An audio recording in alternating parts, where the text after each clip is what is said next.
The night sky was endless, black like an ocean without a bottom, stars burning like cold fire. And the small human ship moved slowly through it, weak and wounded, its engines crying with a broken sound. Inside the cockpit sat one man, tired eyes, shaky hands, breathing heavy.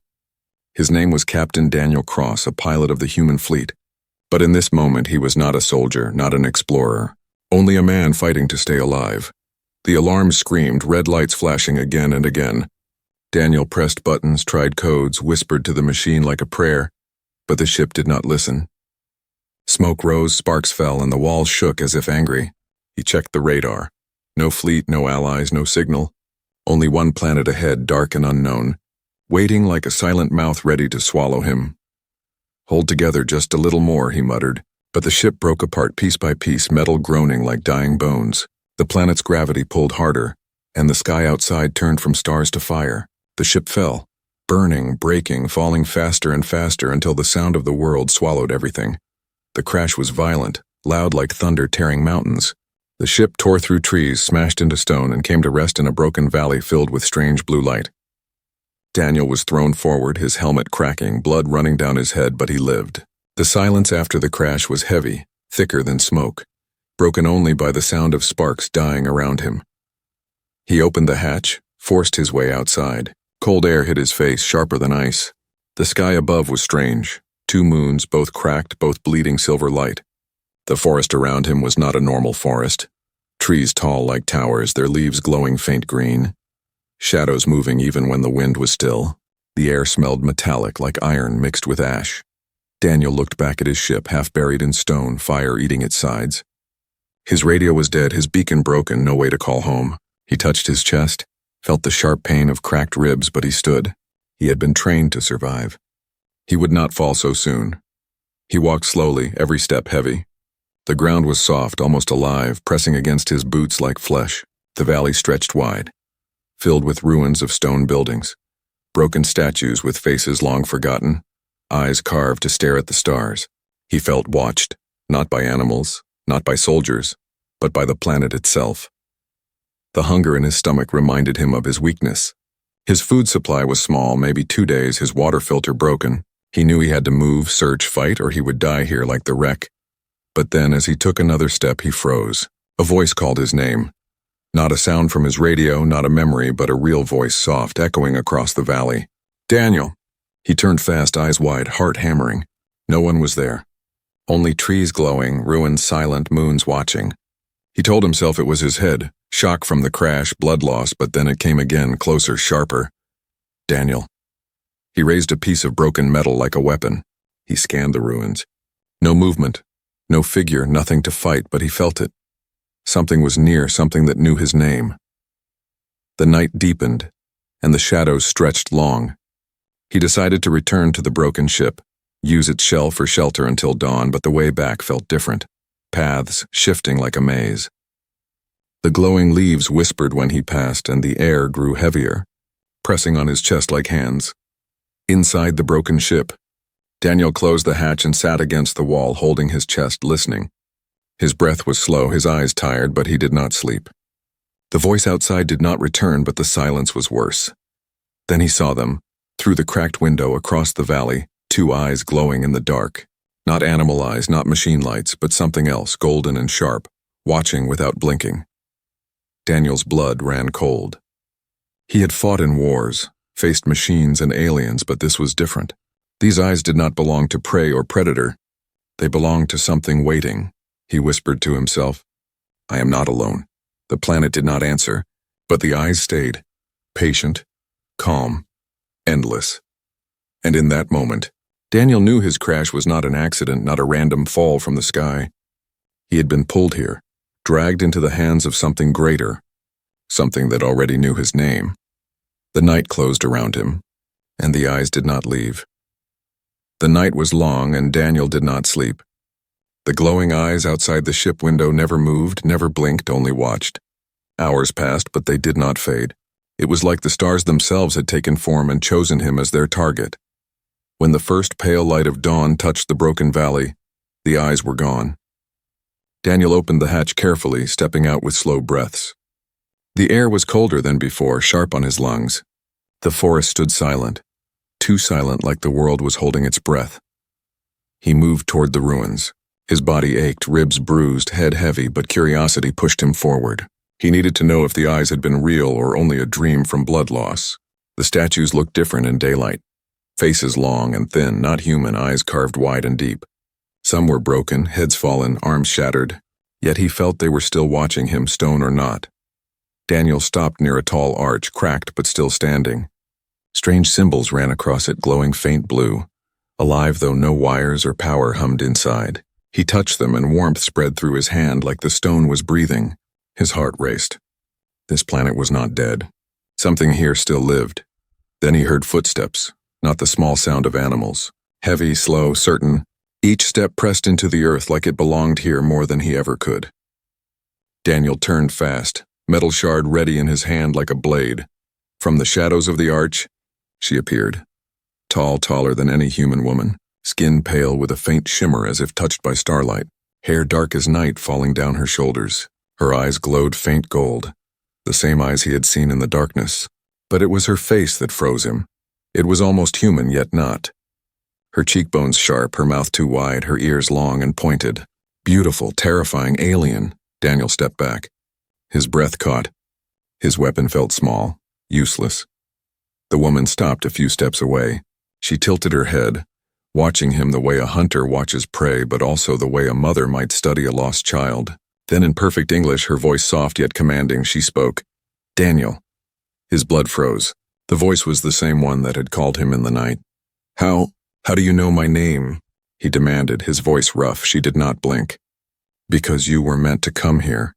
Her words echoed in the valley, louder than they should have been, carried by air that did not belong to Earth. Daniel shook his head. No, my ship was damaged, pulled off course. It was an accident. Her lips curved into something like a smile, though it carried no warmth. There are no accidents. You were chosen. Chosen for what? He snapped.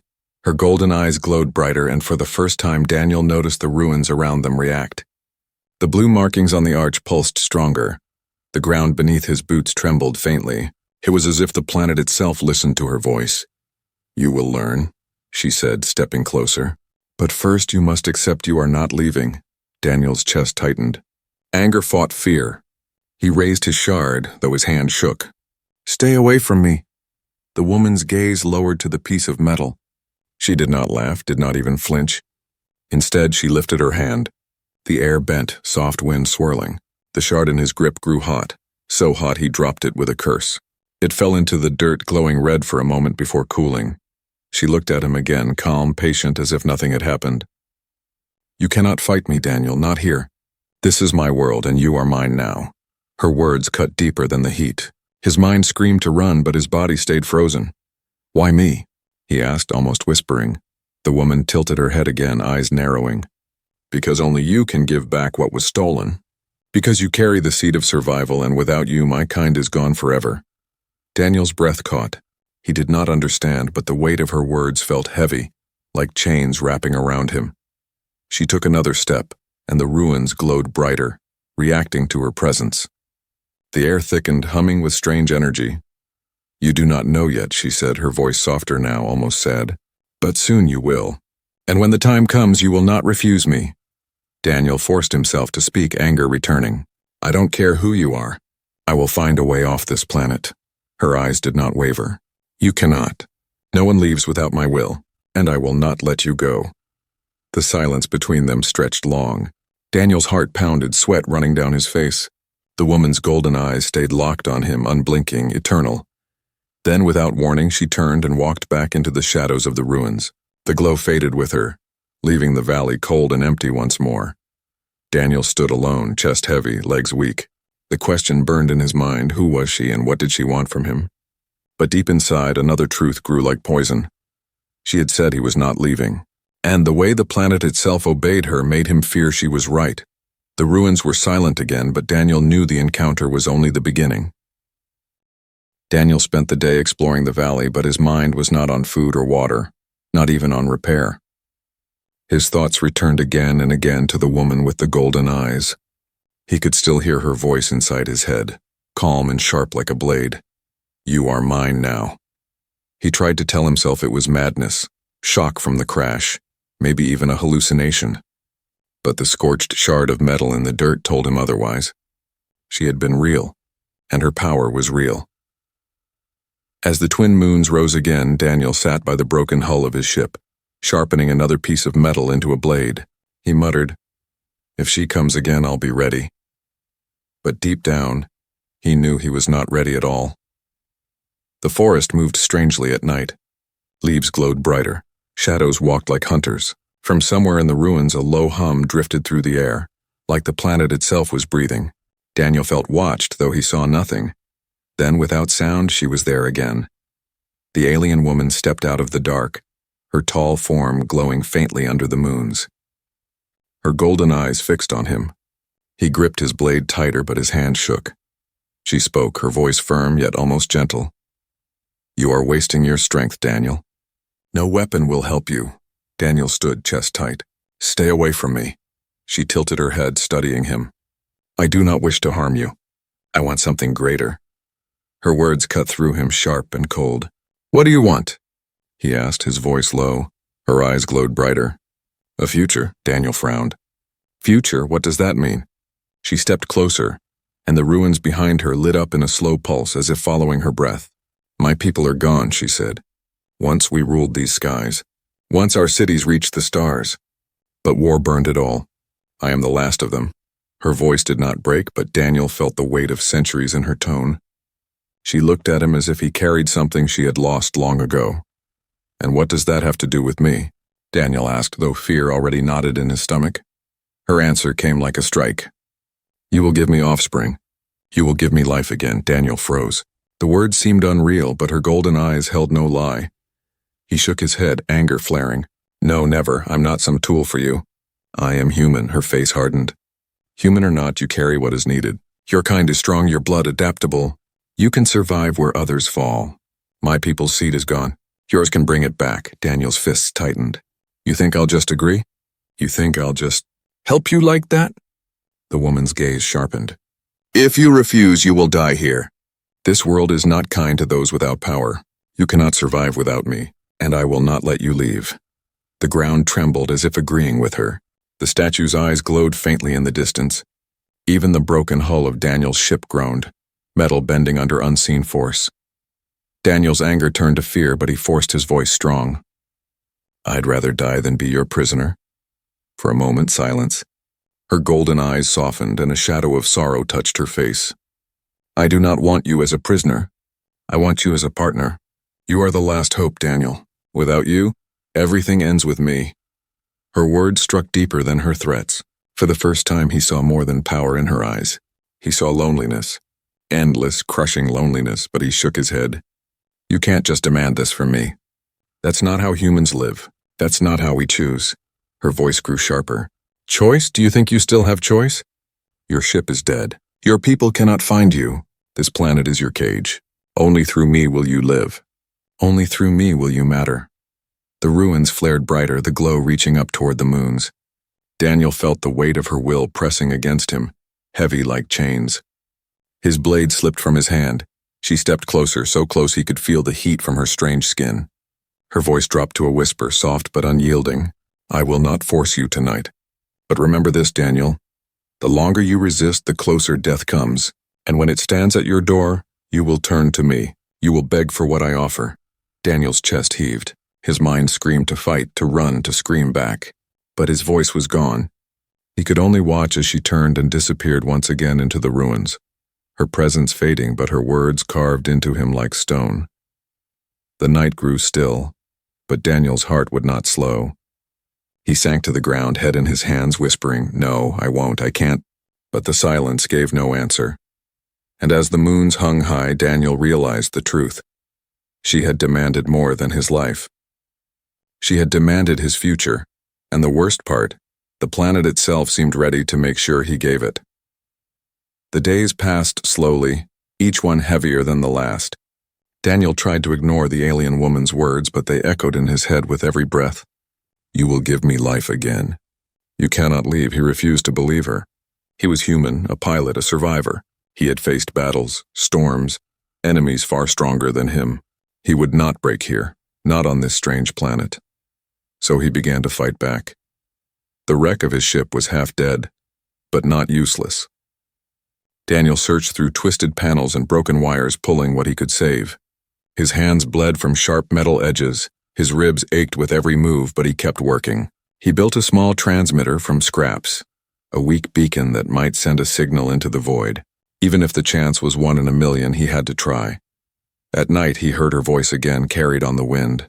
Not always words, sometimes only whispers, like the forest itself spoke with her tongue. He shut his ears, pressed his hands to his head, but the sound always returned. "You will turn to me." On the third night, he tested his beacon. A flicker of light pulsed, a small signal reaching for the stars. Daniel allowed himself a breath of hope. Maybe someone out there would hear. Maybe rescue was possible. But then the air shifted. A soft hum spread across the valley, the ruins glowing faintly as if woken from sleep. The beacon's light sputtered, flickered, and then died. Daniel's heart sank. He ripped the wires, tried to restart, but nothing. The machine was silent. Behind him, a voice. "Calm sharp, you waste your time."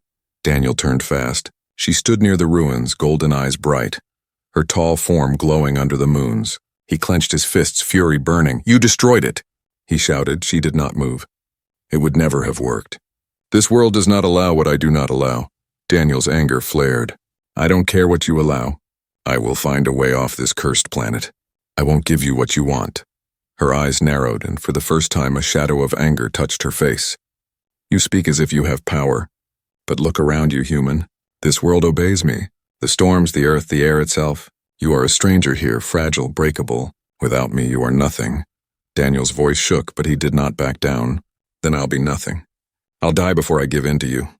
The ground trembled under his feet, stones cracking, dust rising. She raised her hand, and the beacon he had built lifted into the air, torn apart piece by piece until it fell as ash at his feet. She lowered her hand, calm again, stubborn, just like your kind, but your defiance will not last forever. Daniel's chest heaved, rage and despair twisting inside him. Why me? Why not find another world, another race? Why choose me? She stepped closer, her eyes locking on his. Because you came. Because the stars brought you here. Because fate chose you. Her voice was steady, but Daniel saw something else behind her words. A wound, a deep pain she could not hide. For all her power, she was desperate, alone. For a moment, his anger weakened. He saw not a monster, but a survivor, holding on to the last thread of her people. Her demand was cruel, but her sorrow was real. Still, he shook his head. I can't, I won't. Her golden eyes softened, almost gentle. You will. Not today, not tomorrow, but soon. Because death is patient, Daniel, and when it comes, you will beg me to save you. She turned and vanished into the ruins, leaving silence behind. Daniel dropped to his knees, his chest heavy. He wanted to scream, to smash the broken pieces of his beacon, but instead he sat still. His mind raced. She had power over this world, yes, but he had something she could not understand. Human will, human defiance. He looked at the stars above, so far away, and whispered, Someone will hear me. Someone will come. The ruins stayed silent, but the forest whispered with strange sounds like laughter carried by the wind. Daniel stood, determination burning through his fear. He would not surrender. He would fight her. Fight the planet, fight fate itself if he had to. But deep inside, a shadow of doubt lingered. She was right about one thing. Without her, his survival grew shorter with each passing day. His food was almost gone, his water low. His body grew weaker. And as the twin moons rose higher, Daniel realized the cruel truth. His enemy was not only the alien woman. His enemy was time. The days blurred together. Daniel hunted what little he could, drank from streams that tasted of metal, and slept inside the broken shell of his ship. Each night the alien woman's voice returned, either in whispers carried by the wind or in dreams that felt too real. Still, he resisted. He worked with scraps, tried again to build a beacon, but nothing survived her unseen hand. The planet itself seemed to turn against him. Storms would rise when he gathered food. The ground would shake when he tried to build fire. It was as if the world listened to her commands. On the seventh night, Daniel gave up hiding. He walked into the ruins under the light of the twin moons, ready to face her. His legs were weak, but his spirit burned. He called out, his voice echoing through broken arches and fallen statues. Show yourself! No more games. You want something from me, then tell me the truth. The ruins answered with silence. For a long time, Daniel thought she would not come. Then out of the shadows she appeared once more. Her tall figure seemed even more ancient under the moons, her golden eyes glowing softly. She did not walk like a predator tonight. She walked like a ghost. Daniel tightened his jaw. You've been haunting me since the crash. I want answers. Who are you? What is this place? She stopped at the base of a broken statue. Her hand brushed the stone almost tenderly. Her voice was lower this time, touched with something Daniel had never heard before. Sorrow. This place, she said, was once a world of light. My people called it Illustra. Cities stretched across the skies. The stars bent to our will. We lived not in fear but in harmony with the universe. Daniel frowned. He had seen only ruin, silence, and death here. He wanted to doubt her words, but the glow of the ruins around her told him there was truth. What happened? He asked, her golden eyes darkened. War. A war against those who envied us. They brought fire from the stars. They poisoned our oceans. They broke our sky. She looked up at the cracked moons. I watched as my people fell. Mothers, fathers, children, gone in storms of fire. I remained. Not by choice, but by curse. Daniel felt his chest tighten. For the first time he saw not power in her face, but grief. A grief so deep it stretched across centuries. Why are you still here? He asked quietly. She stepped closer, the ruins pulsing faintly with her movement. Because this world will not let me die. I am bound to it. The machines, the ruins, the life that remains, they are tied to me. I have walked these valleys for ages, waiting, hoping for another of my kind. But none came. Only silence, her voice cracked for the first time. Until you. Daniel's breath caught. He shook his head. I'm not your kind. I'm human. Her gaze locked on his. And that is enough. Your blood carries strength. Your body adapts where others fail. The machines of Illustra respond to you. The planet listens when you breathe. Do you not see? You are not just a visitor. You are the key. The ruins around them glowed brighter as if to prove her words. Symbols on the broken stones lit up, spreading light across the valley. Daniel stepped back, shaken. What do you mean, I'm the key? He demanded. She raised her hand. The ground trembled, and from beneath the earth a hidden chamber opened. Stone doors slid apart, revealing a dark stairway that led deep into the planet's heart. A low hum drifted up, steady and alive. Daniel's eyes widened. What is that? Her voice was reverent, almost holy. The core, the cradle of my people. It sleeps waiting for life to awaken it. But it will not answer to me. It waits for something else. For you. Daniel shook his head, his voice sharp with fear. No, you're lying. This is some trick. Her eyes glowed hotter. Do you not feel it? The ground responds to your steps. The air bends to your breath. Even the ruins whisper your name. This planet has chosen you, Daniel. Chosen you to restore what was lost. He felt the weight of her words pressing down like iron chains. He wanted to deny it, to run back to the wreck of his ship and pretend none of this was real. But deep inside he knew. The beacon that had pulsed, the ruins that had warmed under his touch, the way the planet itself seemed alive around him. It was all true. Daniel's voice cracked. And if I refuse? Her face grew hard, sorrow fading to cold resolve. Then Illustra dies with me. The last light of my people fades forever. And you... She stepped closer, eyes burning. You will rot here alone, your bones forgotten in the dust of my world. Silence fell heavy. The ruins dimmed again. The stairway to the core still open, waiting. Daniel's heart pounded. He saw her pain, her loneliness, her desperation. But he also saw the trap. He was not free. Not truly. The truth was clear. The planet itself wanted him. And she was its voice. He turned away, fists clenched, whispering to himself, I won't be your key. I won't. But as he walked back to the broken ship, the ground beneath him thrummed alive, almost laughing. And Daniel knew, whether he wanted it or not, the planet had already chosen him. The stairway into the planet's heart haunted Daniel.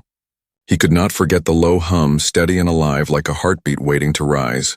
Each night he dreamed of it, and in his dreams the alien woman's golden eyes always watched. But something new stirred the valley. On the 10th day after his crash, a faint sound reached Daniel's ears. Not the wind, not the hum of ruins, something sharper. A signal. He scrambled back to his broken ship, pressed his ear to the faint speaker he had rebuilt from scraps. Static filled the air, but behind it was a voice. Unidentified distress. Signal detected. Searching coordinates. Daniel's breath caught. Rescue. The human fleet. Someone had heard him. He shouted into the dead microphone, even though he knew it was useless. "Here, I'm here." For the first time since the crash, hope burned inside him like fire. He grabbed his tools, desperate to repair the transmitter enough to reply. His hands shook, his eyes blurred, but he worked faster than ever. Then the air shifted. The ruins glowed faintly, and from the shadows she appeared. The alien woman, her eyes burned brighter than ever, fixed on him with a look he had not seen before. Fear. "You cannot call them," she said, her voice sharp. Daniel ignored her, twisting wires, forcing the beacon alive. "They're coming. My people are coming for me." She stepped closer, her tone colder. "If they land, this planet will reject them. The storms will tear them apart. Lestra does not want them. Helestra wants you." Daniel slammed a piece of metal down in frustration. "I don't care what this planet wants." "I don't care what you want. I just want to go home." Her golden eyes softened for a moment, sorrow flickering across her face. "And what is home, Daniel? A fleet that sends you to die on forgotten worlds? A people who will forget your name when you are gone? Here you are not forgotten. Here you matter." He shook his head. "You're twisting everything. You don't care about me. You care about yourself, your people, your survival." Her voice dropped, almost a whisper. "Yes, I care about survival. But do you not see? If you stay, if you join me, you will not just survive. You will become part of something eternal." Daniel's hands froze over the beacon. Her words cut deep, because part of him knew she believed them. She was not lying. Her desperation was raw, real. She had waited centuries, maybe longer for him. But then the signal came again, stronger this time. "Approaching. Prepare beacon for retrieval. Hold position." Daniel's chest filled with hope. Rescue was real. He could leave. The alien woman's face hardened, sorrow turning to steel. She stepped closer, her voice sharp. "If you go, Illustra dies. My people are lost forever. And you will return to a life where you are no one, nothing. Here you are chosen. There you are forgotten." Daniel gritted his teeth, torn in two. Freedom was within reach, but so was something greater. Terrible, but greater. He shouted, "I never asked to be chosen. I just want to live my life." She raised her hand and the ground trembled. The beacon sparked, threatening to die again. Daniel grabbed it, shielding it with his body. "Don't, please. This is my only chance." Her eyes glowed brighter, voice trembling with pain. "If you leave, I am truly alone. If you stay, my people live again. Do not make me beg, Daniel." The ruins flared with light, the valley shaking. Above, the twin moons bled silver fire across the sky. Daniel fell to his knees, the weight of choice pressing down harder than the gravity of the planet. Stay and bind himself to her forever. Leave, and abandon her to eternal loneliness. The voice of his rescuers crackled through the broken speaker. Final approach. Prepare for extraction. Daniel looked up at the sky, stars burning like cold eyes. He thought of Earth, of his fleet, of the life he once knew. Then he looked at her, tall, alien, broken, desperate. His heart pounded. His breath came ragged. The choice was his, he whispered. I can't. But before he could finish, the ruins roared to life, light shooting into the heavens, a column of power brighter than lightning. The alien woman's eyes glowed like suns, her voice booming with sorrow and command. "Choose now, Daniel. Them or me." The air shook with her words. The beacon sparked in his hands. The ship above closed in, ready to land. Daniel's scream tore from his chest, not of anger, not of fear, but of impossible choice. And the valley held its breath, waiting for his answer. The valley shook like thunder trapped under the ground. The ruins blazed with light. The cracked moons above shone brighter, and the broken sky opened as the human rescue ship descended through the storm. Daniel stood between two worlds. In one hand, the beacon sparked, holding the last thread of connection to his people. In front of him, the alien woman's golden eyes burned with desperate fire. Her voice cut through the chaos. "Choose, Daniel. Them or me." The rescue ship's engines roared overhead. Through the static of the broken speaker, voices cried, "Signal locked. Prepare for extraction." Daniel's chest heaved. His body screamed for freedom. His mind screamed for survival. But his heart was split. He looked at her, tall, ancient, glowing with power and pain. She was a queen of ashes, a survivor of a dead race. She had lost everything but still fought to rebuild. Her demand was not simple greed. It was the cry of someone drowning in endless loneliness. And yet her demand was chains.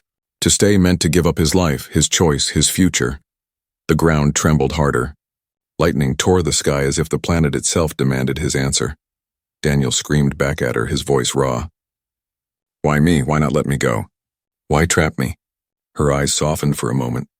For the first time, her voice cracked. "Because I cannot bear another century of silence. Because I cannot face eternity alone." Her words struck him like a blade. He had seen soldiers die in war, seen comrades vanish into the cold of space. He knew loneliness, but not like hers. Not endless, not carved into every stone of a broken world. The rescue ship hovered lower. A beam of light cut through the ruins, searching for him. Daniel gripped the beacon tighter, his knuckles white. The choice was seconds away. If he stayed, he would become part of her world, her future, her survival. If he left, she would fade, her people gone forever, her voice lost to silence. The wind roared, carrying both futures in its breath. He shouted into the storm, I can't." The ruins blazed brighter, the planet itself crying out. Then, silence. The light of the beacon died in Daniel's hands. The rescue ship above spun in confusion, signals breaking apart, swallowed by the storm. The voices on the speaker screamed with static, then vanished. The ship twisted in the violent sky, engines torn by unseen hands, and within moments it was gone, thrown back into the void. Daniel fell to his knees, horror filling his chest. No. The alien woman stepped closer, her golden eyes shining not with triumph but with sorrow. "It is done." The choice was made. Daniel looked up at her, rage and despair tearing through him. "I didn't choose. You stole it from me." She shook her head slowly. "The planet chose. Elistra will not let you leave. It bound you the moment you crashed. You were never a visitor. You were always the answer." Her words crushed him more than the storm. His freedom had never been real. His fate had been written in the stones before he ever set foot here. He wanted to fight, to strike her, to scream until the stars cracked. But instead he sat in silence, his body heavy with truth. The ruins dimmed, the storm calmed, and the valley grew still again. Only the two of them remained, surrounded by a world that no longer felt like prison bars but like chains sewn into his skin. The alien woman knelt beside him, her voice quiet now. "I did not want this for you, Daniel. But I wanted to live more. Forgive me if you can." He did not answer. His eyes burned with tears he refused to shed. The ground beneath them hummed softly, alive. The stairway to the planet's core still waited, open and endless, a heartbeat calling for him. Daniel stared into the dark below, knowing his path. Not freedom, not rescue, but purpose, forced purpose. He was no longer just a man. He was a vessel, a seed, a sacrifice to history. The alien woman touched his shoulder gently, almost tenderly. "Come, it begins now." Daniel rose slowly, his legs weak, his soul heavier than ever. He looked once more at the sky, at the stars that had betrayed him, and whispered, "I was never free." The moons shone down, silent witnesses, and as he stepped into the stairway's darkness, the ruins glowed brighter, the hum grew louder, and the planet itself seemed to sigh in relief. Above, the stars shifted faintly, almost like eyes opening in the distance. Something vast was watching, something beyond Elistra, beyond Daniel, beyond even the human fleet. The story of one man and one alien woman was not ending. It was only the beginning of something far greater. But for Daniel, the choice was over. His future was no longer his own.